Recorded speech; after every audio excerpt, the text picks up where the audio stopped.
banyak orang-orang yang concern juga sama politik kan, tapi mereka tuh nggak mau, gue masuk politik gitu. Lu bisa nggak sih meyakinkan orang-orang kayak gitu akhirnya apa yang bisa jadi daya tawar gitu PSI buat ya udah ikut aja selek PSI, apa yang akan didapatkan dari situ gitu.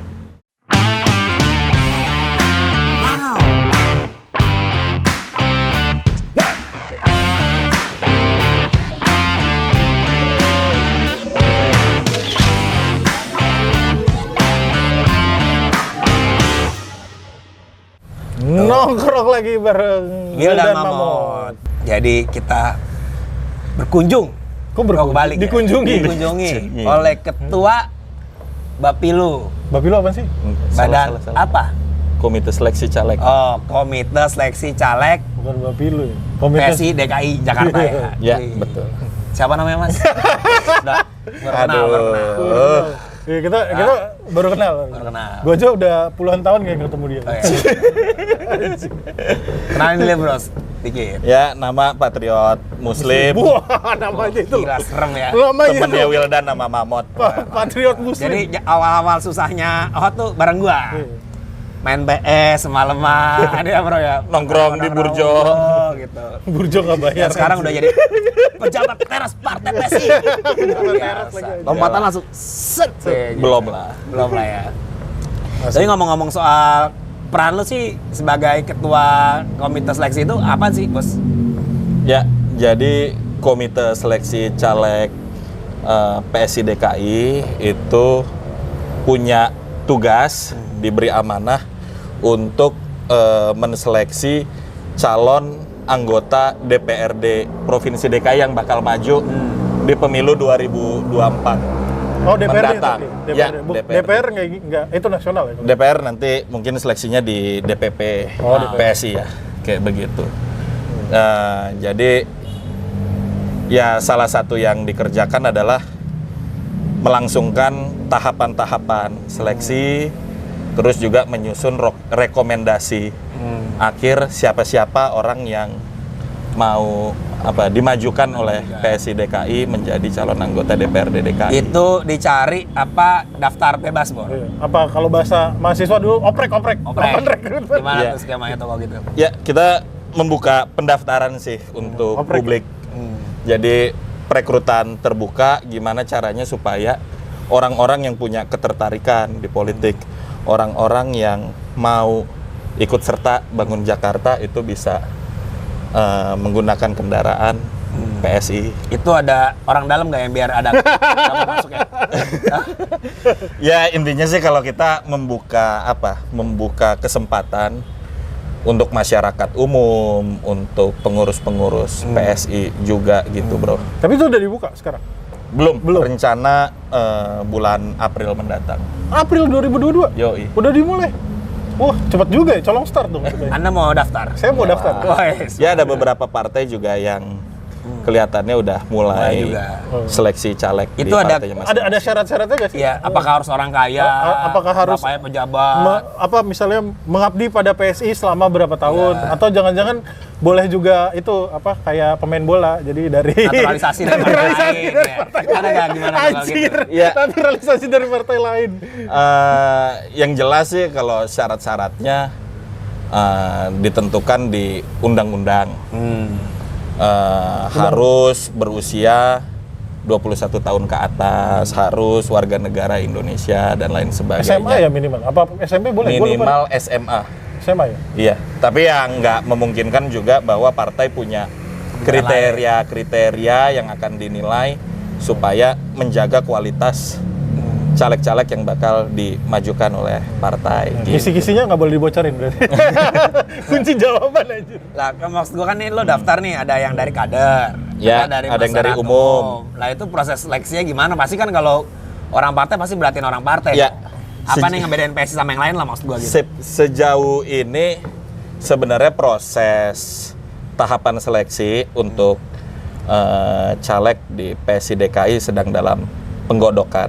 Tapi kalau misalnya kita berkaca di 2018-2019 kemarin, itu seleksi calegnya ini ada tahapan-tahapan proses. Jadi kayak misalnya ada seleksi administrasi di awal gitu kan, dimana caleg-caleg ini atau bacalek-bacalek ini harus mengumpulkan CV sama esainya kayak begitu. Esai itu tulisan tulisan singkat mereka. Dicek nggak? Dicek juga. Pakai ijazah palsu. Ijazahnya beli lagi. Kayak kasus di beberapa caleg lain. Terus ada tahapan berikutnya itu wawancara. Ya kan, diwawancara oleh akademisi, oleh tokoh masyarakat, lalu ada lagi canvassing atau kampanye door to door, kayak begitu bro. Itu ya untuk ke depan kurang lebih rasa-rasanya prosesnya akan mirip-mirip, walaupun pasti ada improvisasi, ada perbaikan-perbaikan yang bakal background check ke kita lakukan. KPK gitu misalnya. Ya boleh ditimbang-timbang nanti. Background check ke KPK. Tapi gue nanya nih kan namanya pendaftaran nih, gratis apa bayar bro? Waduh, itu kok langsung ke sana itu nanti itu. Ini harus di awal biar jelas. Itu sebenarnya. Gratis bro, tanpa mahar. Tanpa mahar. Tanpa mahar. Gua perlu sampaikan ini karena ini bukan karena gua Orang PSI gitu ya. Tapi karena memang gua sendiri merasa memulai karir politik gua dari proses seleksi caleg ini beberapa tahun silam, di mana nggak ada mahar, sama sekali. Iya. Oh gitu. Iya. Itu berlaku buat PSI aja apa di partai-partai lain juga ya? Gimana tuh? Ya nggak tahu, tanya partai-partai lainnya. Karya aman. Berarti emang tanpa mahar ya? Ya. Terus kalau misalnya jadi dibiayain nggak sama PSI? Apanya kampanyenya? Kampanyenya mereka? Ya. Kan nggak semua orang punya kemampuan finansial dong. Ya betul. Kayak gua kan miskin jiwa raga, dia orang kaya. Siapa orang kaya? Nih dia kan kaya banget nih. Anjing. Gajinya 2 digit. Tolong dicek orang pajak ya. Nih, Gue bayar pajak taat loh. Pasti beda kan kalau start di politik itu bagaimana PSI mengakali atau nggak memberikan formulasi atas ketimpangan anggota-anggota dewan ya, calon-calon yang nggak semuanya kaya, nggak semua miskin juga gitu. Ya. Kalau partai sendiri biasanya menjalankan yang namanya penggalangan dana publik kayak begitu, supaya siapapun bisa kontribusi, siapapun bisa terlibat dalam pendanaan PSI, supaya masyarakat punya rasa kepemilikan atau ownership kayak begitu. Ya nanti mungkin bisa jadi gitu ada beberapa caleg yang dibantu oleh partai, itu kebijakan dari partai biasanya. Walaupun ya biasanya nggak semua juga bisa dibantu karena emang resource-nya terbatas. Punya keterbatasan. Subsidi silang lah ya. Berarti intinya si PSI ini punya keinginan lah ya untuk melakukan keterlibatan masyarakat dalam proses-proses perseleksian gitu ya, sama termasuk kampanye gitu. Iya, betul. Tapi balik lagi ke seleksi ya. Gua agak tertarik sih sama, soalnya kan sekarang kan musimnya seleksi CPNS nih, baru pengumuman. Sesusah itu nggak sih? Kalau Anda gagal PNS, masuk PSI. Depan-depan sama-sama P. Sesusah itu nggak sih akhirnya buat apa sih yang diukur akhirnya, atau ya mungkin lo nggak perlu ngasih kisi-kisi secara spesifik, tapi apa sih yang akhirnya dilihat, apakah dia berkontribusi sangat besar untuk negara gitu misalnya, atau apakah dia pelawak yang namanya sudah redup gitu. Yang apakah dia artis? Apa dihitung follower Instagramnya Instagram, berapa? Wah, ini gitu. udah centang biru Ya. nih, udah. Yang jelas pertama integritas. Lalu ada hal-hal lain yang mungkin jadi indikator penilaian, seperti kemampuan berkomunikasi dengan masyarakat, kemampuan menggalang dukungan untuk partai, hal-hal kayak begitu pasti jadi sistem, jadi bagian dari indikator penilaian kita. Nah itu dan itu juga kan sekarang nih PSI kan dianggapnya kan partai anak muda aja. Yang apa namanya? Yang akhirnya ada range umur kah? Ada komposisi gender kah? Ada kok apa misalnya harus dari kuota dari representatif masing-masing inilah. Oke, jadi memang kalau di PSI ini sebenarnya partai yang terbuka untuk semua kalangan, semua usia, semua latar belakang orang, tapi memang di awal masyarakat terlanjur banyak mengenal PSI sebagai partai anak muda gitu. Karena memang didirikan oleh anak-anak yang relatif berusia muda saat itu. Tapi kalau dari gua sendiri sebenarnya kurang suka atau kurang sepakat untuk mendikotomi anak muda, politik anak muda dan politik orang tua gitu. Menurut gua ya harusnya yang tua itu menyayangi yang muda. Yang muda pun juga harus hormat dan respect sama orang tua. Tapi memang politik anak muda ini jadi satu hal yang penting dan memang PSI tonjolkan karena kita pun juga nggak mau gitu terjebak dalam istilahnya grontokrasi. Iya, grontokrasi. Yaitu sistem pemerintahan yang dikendalikan hanya pada orang-orang tua. Kayak begitu. Kalau untuk komposisi gender sih memang undang-undang kita mengamanatkan sekurang-kurangnya 30% caleg itu harus perempuan gitu, bro. Jadi emang berarti mau nggak mau karena undang-undang harus ada keberpihakan itu kan. Diisi dulu kuota 30% itu kan. Tapi gue penasaran apakah ada kriteria harus jago nyanyi juga? Gue mau kesana kagak jadi loh. Gue udah di otak gue itu tadi. Tapi gue jadi kagak enak loh. Kriteria itu masuk gak? Bisa nyanyi gitu. Ya mungkin bisa juga ya. Lo mempersulit orang menjawabnya tau gak? Ya sebenarnya sih semua ya gue yakin caleg-caleg kita nantinya punya hobi dan kegemarannya masing-masing. Tapi memang mungkin ya gue sebagai mantan caleg merasa menyanyi itu skill yang penting untuk dimiliki caleg. Karena ya kalau lu datang kondangan, ya kan, diundang nikahan, pasti harus nyumbang lagu. Nyumbang lagu biar kelihatan ya. Lagu Batak, lagu Jawa harus bisa semuanya. Bisa semua. Berarti ada satu strategi gue bisa tips buat lo, bro. Apa tuh? Buat lo apa buat yang mau daftar? Buat daftar, enggak, buat dia sebagai komite caleg. Orang-orang yang gagal X Factor, masuk PSI. minimal skill nyanyinya udah oke. Udah ada, tinggal dipoles aja isi politiknya. Aduh. Tapi gini deh, ya, gue nggak tahu sekarang. Tapi yang lo lihat sebelumnya, animo masyarakat sendiri, gue mungkin PSI secara spesifik. Tapi animo akhirnya orang ketika mau daftar tuh seberapa banyak sih? Kalau lo punya data nggak sih akhirnya seberapa banyak yang akhirnya daftar dan seberapa banyak yang akhirnya lolos jadi caleg gitu misalnya? Oke, jadi di pemilu sebelumnya itu kurang lebih ada 300 orang yang mendaftar jadi caleg DPRD Provinsi DKI Jakarta melalui PSI. Gitu. Dari 300-an orang yang mendaftar itu kita terima 106. Wah, lumayan ya. Untuk kasusnya 1:3 doang.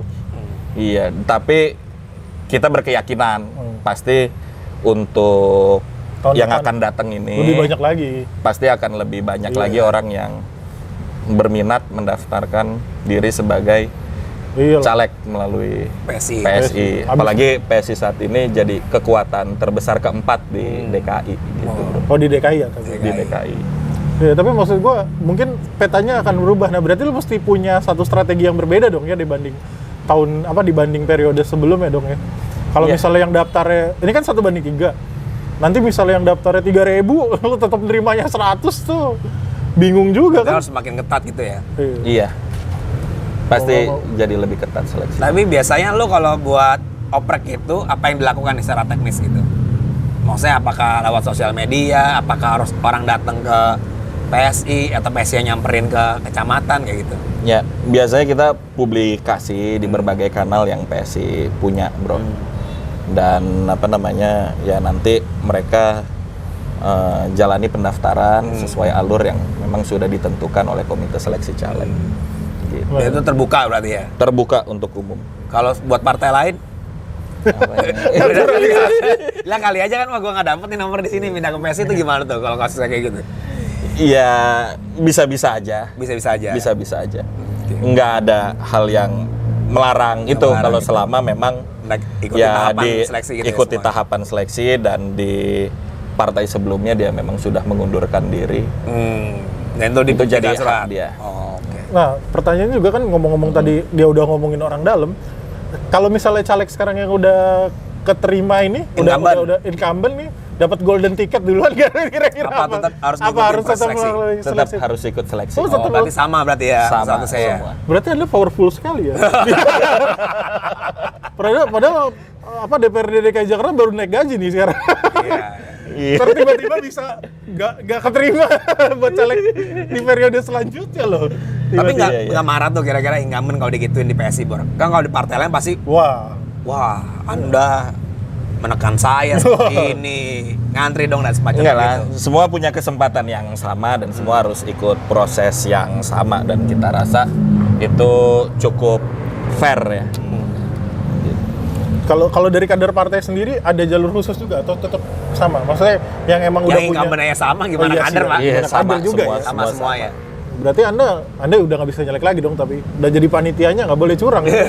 Masa dia Memang jadi kita di wasit? internal punya aturan orang-orang yang duduk di komite seleksi caleg PSI DKI tidak bisa mencalonkan diri sebagai caleg gitu, Bro. Iya sih, tapi lebih powerful kan, tentuin orang jadi caleg. Iya. Ya semua berdasarkan sistem penilaian sih, Bro. Pada akhirnya kita cuman siapkan sistemnya, kita siapkan indikator-indikator penilaiannya. Istilahnya lo membangun sistem meritokrasi lah ya, Iya. di kader. Sama ini gue mau ada sih yang gue nanya ya, kayak misalnya gue yakin ini bakal bludak banget sih pendaftaran PSI daripada tahun-tahun sebelumnya. Iya gitu loh, kan. abis nonton Apalagi- podcast ini pada langsung daftar. Oh iya, apalagi udah tahu sekarang Iya. 4 besar. Kan kalau dulu kan masih daguin apa sih partai IG lu ini apa? gitu kan. IG lu apa? Siapa tahu nanti ada yang DM tiba-tiba, Kak, saya juga mau dong Iya. daftar jadi caleg. Apakah sebenarnya lebih mudah untuk memang melakukan rekrutmen terbuka atau memang ada upaya-upaya untuk melakukan scouting talent sih? Kayaknya kan menurut gua kan ada beberapa partai dia Iya, iya. gaya rekrutmennya dia scouting talent nih. Dia benar-benar nyari mana-mana, istilahnya mungkin ada proses edukasi, negosiasi dan lobby akhirnya masuk gitu. Dan apakah PSI juga ada nih cara-cara untuk melakukan scouting talent sama talenta-talenta yang penting? Karena menurut gua gini, bisa jadi bukannya gua mengecilkan ya orang-orang yang mau daftar ke PSI. Tapi ada juga sebenarnya orang-orang yang potensial, misalnya Tapi ya ragu mendaftar. Nah itu gimana tuh? Karena menurut gua penting juga narik orang-orang yang berpotensi gitu, kayak misalnya kayak teman-temannya Dana atau nggak siapa yang punya talent-talent kayak gitu, itu malah dirangkul gitu. ya memang kita berniat sih ke depannya orang-orang yang kita anggap punya ketokohan, orang-orang yang punya karya di masyarakat, orang-orang yang punya popularitas itu mau kita ajak untuk gabung di PSI, berjuang bareng-bareng di pileg ke depan kayak begitu. Oh, berarti- Tapi tetap catatannya harus Lolos, fair lolos. dan ikut seleksi Lolos kayak seleksi, begitu. Keras Nah, sekali nih kayak tahu. seleksi PSI ini. Nggak ada contekan. Kalau ngalahin seleksinya timnas aja. Ngalahin seleksi ini wawasan kebangsaan. Gue nggak mau kesana lagi ya. Ya ini sih sebenarnya cara kita di PSI DKI memastikan caleg-caleg yang bertarung di pemilu itu kompeten dan itu orang-orang terbaik untuk dipilih. Karena kita juga mengamati realita ya. Kadangkala banyak orang memilih caleg siapa nih gua nggak kenal gitu. Ya kan? Gua nggak tahu gitu kan. Nah, hal itu kita minimalisir dengan ya kita pastikan yang maju di PSI ini orang-orang yang punya kualitas dan punya kompetensi. Kompetensi ya. gitu. Lebih poinnya ke kualitas dan kompetensi. Nah kalau gitu, kalau dibalik, misalnya contohnya ada orang-orang nih yang pengen gitu. Taruhlah misalnya teman kita ada yang pengen gitu. Apa yang harus dipersiapkan? Nanti pendaftarannya bukanya kapan? Rencana bulan April. Oh, deket dan banget. nanti ada beberapa gelombang Beberapa sih. tahap. Oh, ada Iya, tetap maksudnya mungkin ada orang yang belum kepikiran untuk mendaftarkan diri di April. Bisa mendaftarkan di tahun berikutnya pokoknya 2023. Oh, sampai dibukanya tuh cukup panjang Bertahap, terminnya. iya. Terminnya. Nah, justru itu makanya gue pengen tanya, apa yang akhirnya perlu disiapkan oleh orang-orang tersebut gitu. Pemberkasan gitu kan, kalau CPNS gitu Ya, tuh. tadi yang Pemberkasan, pasti. belajar SKB, belajar SKD gitu. Kira-kira apa tuh yang perlu dipersiapkan? Yang jelas hal-hal yang sifatnya administrasi pasti penting. Ya. Karena bagaimanapun juga kita berhadapan gitu di pemilu itu pasti ada hal-hal yang sifatnya administrasi. Tapi kalau bagi kita yang terpenting itu yang harus disiapkan adalah kompetensi dan kualitas diri yang tadi gua sebutkan, dan yang terpenting lagi juga gagasan yang mau dibawa untuk masyarakat. Kalau gagasannya membangkitkan kerajaan, terima kan? Maksud lo apa? Sunda Empire? Salah kan? Lo jadi Batavia Empire kan? Lo jadi Batavia Empire. Ya, tapi tentu pasti ya nggak bertentangan sama ideologi PSI dong. Iya, pasti. Tapi maksud gue, apakah akhirnya gimana ya? Maksudnya nantinya lu menilainya tuh sampai sejauh mana sih gitu? Dalam artian kualitas diri seseorang, apakah lu sampai harus nyewa psikolog gitu misalnya? Ada psikotesnya gitu-gitu nggak sih? Ya, yang itu yang sebenarnya masih digodok sih sampai saat ini. Tapi yang jelas memang kayak yang gue sampaikan di awal tadi, ada indikator-indikator yang memang kita siapkan untuk proses seleksi ini. Dan yang tadi lu bilang untuk nyewa psikolog gitu kan, melibatkan psikolog, itu sebenarnya jadi pembahasan kita juga gitu kan, supaya nanti orang yang maju gitu kan, amit-amit misalnya dia kalah, dia jangan sampai jadi caleg stres, caleg gila gitu. Berarti ya nggak boleh ngomong gila, ODGJ. ODGJ gitu. Ya intinya semua instrumen asesmen itu coba diterapin di PSI gitu ya. Betul. No, Menarik, Anda ya? tertarik Anda? Aduh. Anda udah merah, ini malah orang pan ini. Balik, Pak. Oh iya. Iyalah, Aduh, warna-warni gitu. Nah, masih ragu saya tuh. Lu bisa meyakinkan nggak sih akhirnya orang-orang yang masih ragu gitu? Kan gue yakin nih, anak muda zaman sekarang gue yakin lah banyak akhirnya yang tertarik banget jadi di politik kan. Banyak sarjana ilmu politik versi Twitter gitu kan, atau banyak orang-orang yang concern juga sama politik kan. Tapi mereka tuh nggak mau, gue masuk politik gitu. Lu bisa nggak sih meyakinkan orang-orang kayak gitu akhirnya apa yang bisa jadi daya tawar gitu PSI buat ya udah ikut aja selek PSI, apa yang akan didapatkan dari situ gitu? Ya, yang jelas kalau gue melihatnya dari hari ke hari, dari tahun ke tahun, sebenarnya minat orang terhadap partai politik itu sebenarnya justru meningkat. Menurut gue, karena ya sekarang kita punya banyak instrumen, kita punya banyak kanal untuk jadi saluran gitu kan, komunikasi dengan masyarakat kayak begitu. Tapi satu hal yang menurut gue penting untuk sama-sama kita renungkan, hari ini PSI menyediakan sistem seleksi caleg yang tanpa mahar. Kita berani garansi itu. Di bold banget ya, tanpa mahar. Yang cukup demokratis dan meritokratis dalam seleksinya. Jadi jangan ragu untuk masyarakat bisa ikut terlibat di seleksi caleg PSI ini. Ya apalagi ke depan pasti Jakarta punya tantangan-tantangannya sendiri gitu kan, ya inilah saatnya siapapun bisa kontribusi untuk Jakarta gitu. Sebenarnya sih ini pertanyaan yang mungkin ada menyimpang dari proses kaderisasi atau nggak rekrutmen kan. Karena posisinya sekarang sebenarnya tuh basis atau enggak pembelahan politik PSI itu kemana sih sebenarnya? Kalau misalnya nih PKB, NU lah dalam artian Muhammadiyah garap kelompok-kelompok Islam modern misalnya, dan kalau misalnya si PDI nasionalis. Nah kalau PSI ini kemana sih sebenarnya? Ya, jadi kalau berdasarkan fenomena yang gue boleh bilang terjadi di tahun 2019, perolehan suara PSI itu cukup besar dan signifikan di kota-kota besar. Kota-kota besar. Kayak misalnya Jakarta. Bandung, Surabaya, Tangerang Selatan. Ini jadi apa? Jadi indikasi bahwa mungkin gagasan-gagasan yang dibawa oleh PSI itu lebih cocok ke masyarakat perkotaan. Itu di pemilu sebelumnya. Nah, ini yang sebenarnya jadi tantangan buat kita semua di PSI, bagaimana bisa membawa gagasan dan bisa menjawab kebutuhan masyarakat di daerah-daerah lainnya. Kayak begitu.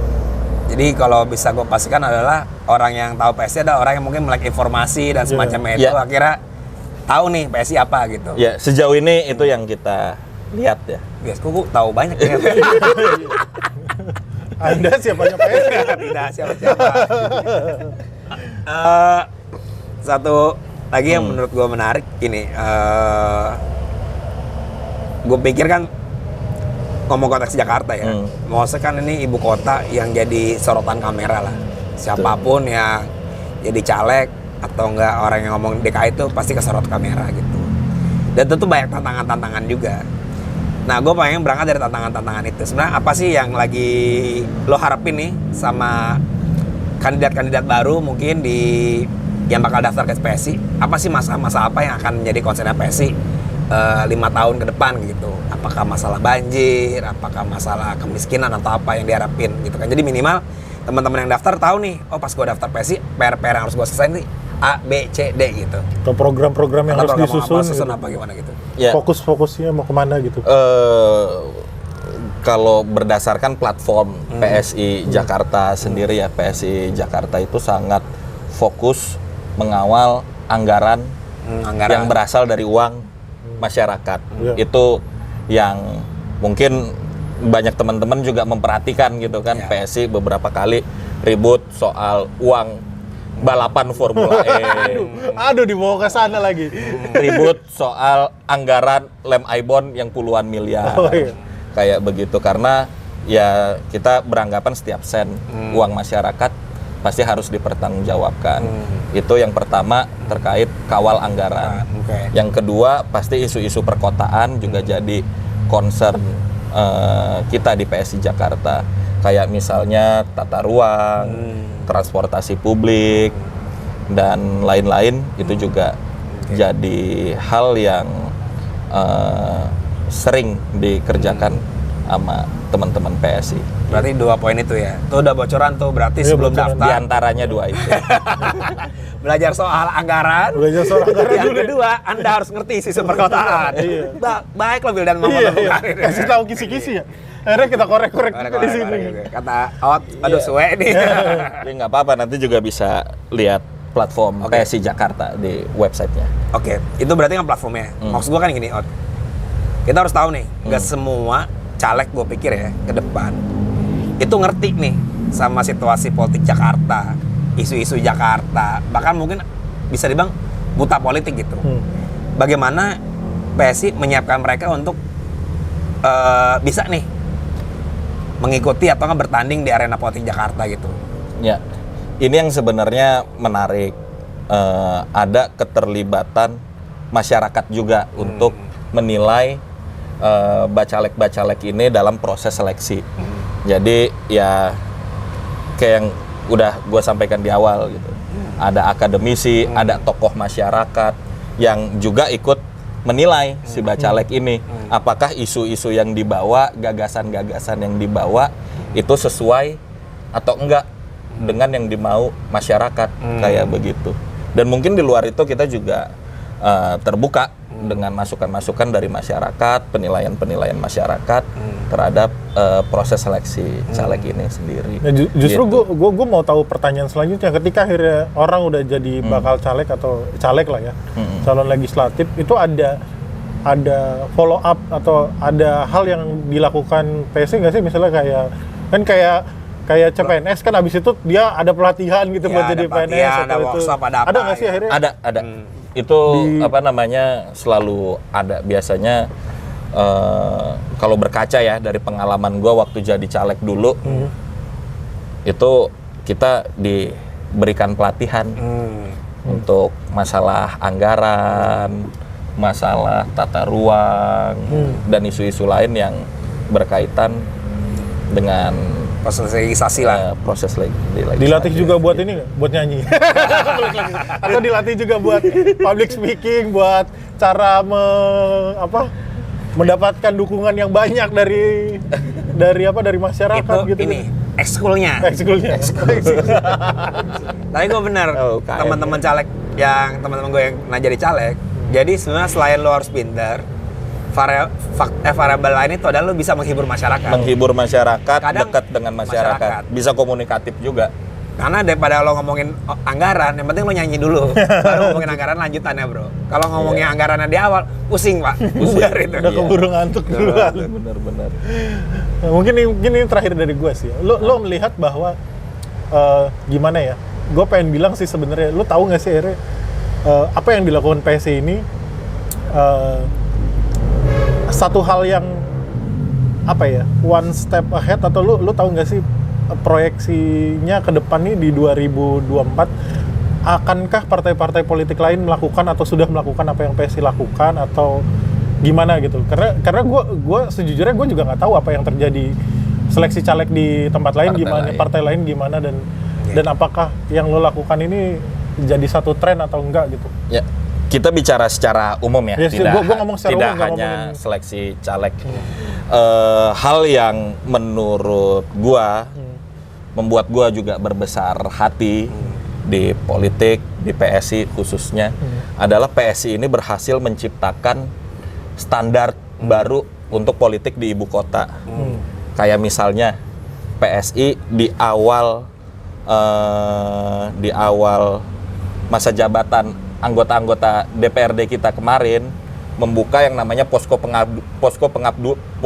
pengaduan. Iya, posko pengaduan di DPRD. Ya kan? Dan itu diikuti sama partai-partai lain yang dulunya nggak pernah buka posko pengaduan untuk masyarakat. Itu kan jadi bukti bahwa PSI menciptakan standar baru yang kayak begitu. Terus juga di awal kita sempat ribut-ribut waktu itu 8 anggota Dewan PSI mengembalikan PIN emas untuk pelantikan anggota DPRD. Dan akhirnya ya walaupun nggak semua mengikuti, tapi ada teman dari partai lain yang anggota DPRD juga mengikuti langkah itu. Ini ngebuktiin bahwa ya hal-hal seperti ini sebenarnya diperlukan untuk menciptakan standar baru di politik kayak begitu. Ya dugaan gue sih gitu ya, maksudnya karena kan selama ini kan yang kita dengar dari rumput yang bergoyang buat jadi caleg tuh mahal, buat caleg tuh harus ngitung kancing atau urut kacang gitu kan, bahasa-bahasanya kayak gitu kan ya, selalu di partai-partai yang lain kan, nggak pernah ada keterbukaan soal, ya gue nggak tahu juga sih karena gue nggak pernah ada keterbukaan secara serius untuk mendaftarkan diri jadi caleg gitu kan ya. Itu sih yang akhirnya harapan gue juga seperti itu sih sebenarnya. Lu Cok? Terakhir. Lu pertanyaan? Pertanyaan nih terakhir nih gue. Apa tuh? Cara naruhin orang nomor urut gimana? Oh iya itu gue lupa lagi nanya. Kalau di PSI kalau bener-bener dia meritokrasi, apa diacak, dikocok, apa digimanain? Yang jelas berdasarkan sistem penilaian dan keputusan rapat partai. Rapat partai. Seperti itu. Dari penilaian. Berarti nomor 1 paling baik, nomor bawah paling bego gitu. Pakai ranking dong. Pakai ranking jawabnya. Ya banyak variabelnya. Banyak variabel, tapi nggak soal itu ya. Ya, tapi ya nggak soal itu sih. Oke. Yang jelas sistem ini ya dibikin untuk bisa menempatkan orang-orang yang tepat, yang sekali lagi punya kompetensi, punya kualitas untuk jadi calon anggota DPRD. Tapi sebelum gua tutup nih, gua ada satu gagasan. Seharusnya posko PSI jangan posko pengaduan. Apa tuh? Posko pengharapan. Pengharapan. Kalau pengaduan tuh berangkatnya dari masalah. Takutnya keselimpat sama tembok pengharapan. Nah, kalau iya. Jangan dong. Jangan deh, nggak usah. Jangan. Tadi aja. Yang tadi udah bener. Lu. Apa tembok ratapan? Iya, jadi kesana. Pengharapan ratapan jauh dong. Jauh ya. Kan kalau pengaduan berarti berbasis masalah. Kalau pengharapan berbasis untuk menambah kemajuan gitu loh maksud gua. Mungkin tolong dipertimbangkan. Kalau ada royalti lah ya kan. Oke, Cok. Ini nggak perlu ada penyanyian pamungkas lah ya, udah. Nggak usah, ini udah dalam jabatan. Lo kesimpulan dah sekarang. Kesimpulan ya, gua nggak tahu kenapa, mungkin gue setuju bahwa akhirnya seluruh apa ya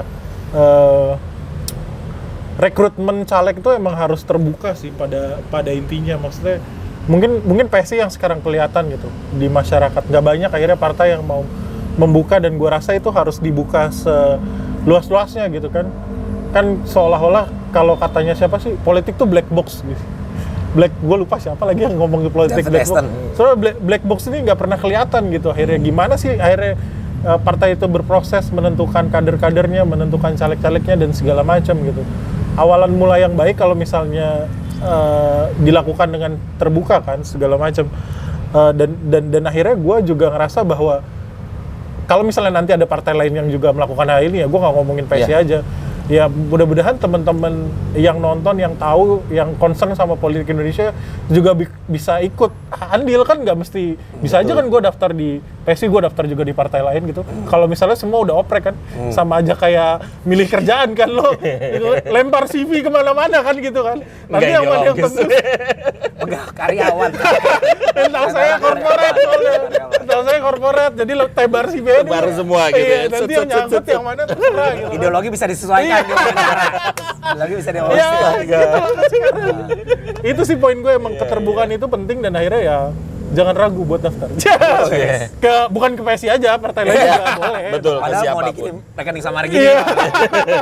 Ya, gue pertama satu sih, memang kalau misal dilihat kultur politik di Indonesia tuh tertutup dalam proses kaderisasi maupun kandidasi sebenarnya. Bahkan bisa dibilang proses kaderisasi nggak jalan. Kaderisasi nggak jalan, gimana partisipasi publik yang lebih luas sih. Pertama satu itu. Terus yang kedua adalah proses meritokrasi ini emang